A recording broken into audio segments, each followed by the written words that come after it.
Part of the reason this story is so stunning is that it speaks so eloquently to suffering. So part one, it talks about suffering on a level that maybe we're not always comfortable with. This is not always a comfortable talk for people, because Job hits you like right between the eyes with incredible suffering and what it's like, and it's so eloquent in speaking our suffering back to us. Job's words become our words. And sometimes it's a little uncomfortable to look at how we have suffered, because we don't like to think about it. But Job doesn't let us get away with it, and the story doesn't let us get away with it. It really just comes at us like a freight train. So really, at some point, to grow spiritually, we have to confront this idea, what suffering is for. So we have the story of a fellow named Job. The story takes place before Judaism actually was born.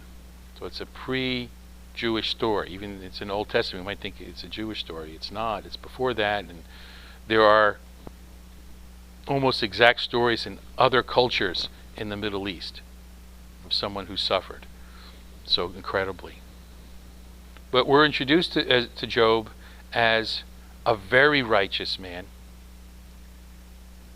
very wealthy man, very wise man, who was famous for helping people. One of the things he was famous for, widows and orphans and homeless people, he would be giving charity all the time. So in my mind, since we're especially in a yoga center, I translate that as like the good yogi.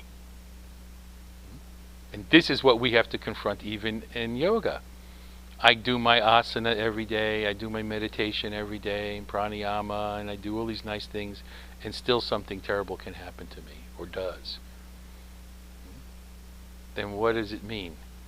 What does yoga give us, if not protection from that? Because sometimes that's what happens. We're struggling to deny or distract ourselves from suffering, or then we find something we think that'll be the guard-all shield, and you just think, because you read in the books, like you do asana pranayama every day, you never get sick, and if you do karma yoga, all the wealth will come to you, and then you find out, wow, I'm sick and I am poor. I have nothing, and I've been doing all those things. What does it all mean?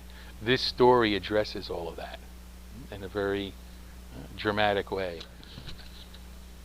In the land of Uz, there lived a man whose name was Job. This man was sound and honest. He feared God and shunned evil.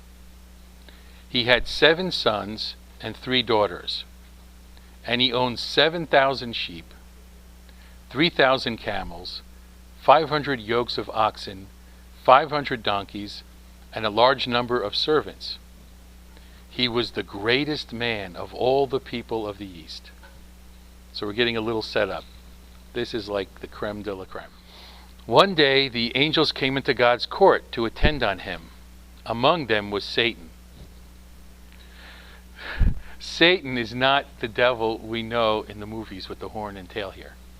Satan is not considered evil at this point. It's actually a legal term. The closest we would have is prosecuting attorney.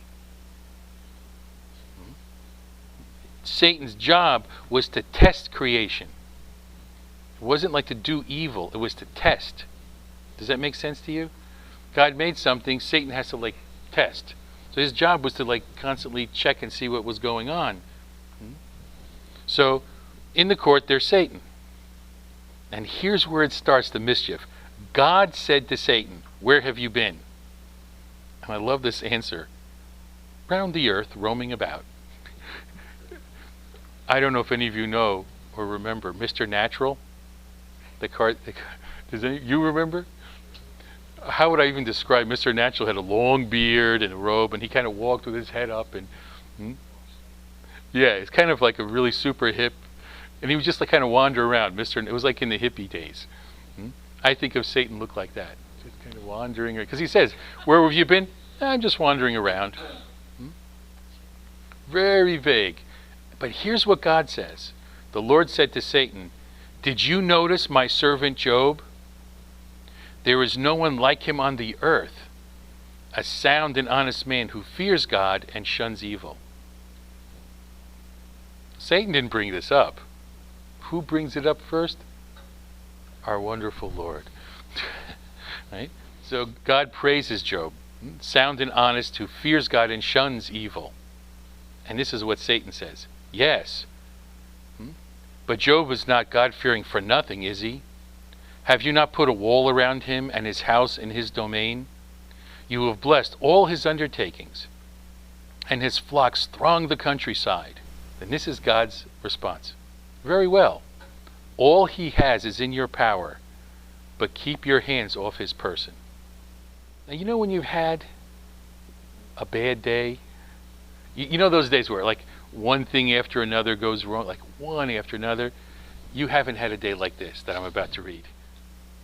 So in a matter, literally, of moments, Job lost everything he owned and all his children. From what we might see from the outside as a combination of natural causes, nature, and human beings' mischief. You've heard the phrase, patience of Job? It's a common phrase. Oh, that person has the patience of Job. This is why you'll hear it from what Job does.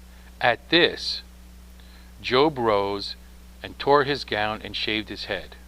That's a Jewish ritual for mourning.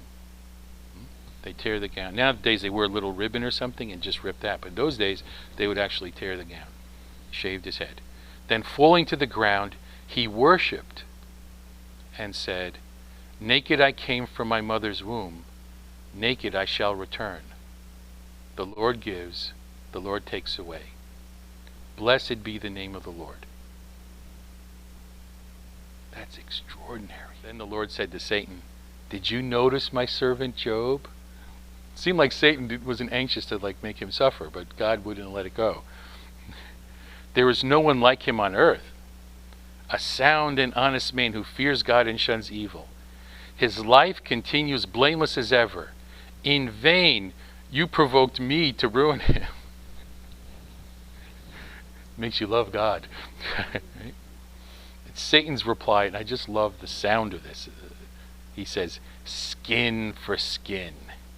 A man will give away all he has to save his life. But stretch out your hand and lay a finger on his bone and his flesh. I warrant you, he will curse you to his face." The wager's getting higher now, right? Do you remember, I dare you, I double dare you? It's like, this is exactly what's happening now, right? Oh, right, he'll as long as you save his life, he's fine. But deal with his body and see how nice he is. So God says to Satan, "Very well, he is in your power, but spare his life." So you can do anything short of snuffing him out. So Satan went out from the presence of the Lord and afflicted Job with malignant ulcers from the soles of his feet to the top of his head. So Job is now an outcast, literally cast out of town.